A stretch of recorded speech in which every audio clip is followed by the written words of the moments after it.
এটা হচ্ছে Agra highway road. Agra Mathura যাওয়ার জন্যই এই রাস্তাটা।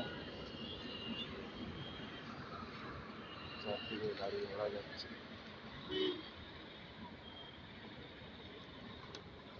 মথুরা যেতে হলে এই হাইওয়েতে যেতে হবে।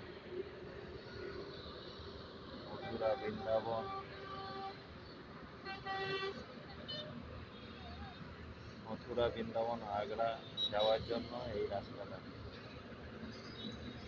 এটাই হাইওয়ে রোড। ওয়েস্ট বেঙ্গল থেকে যে আসেন এই রাস্তা দিয়ে যেতে হবে।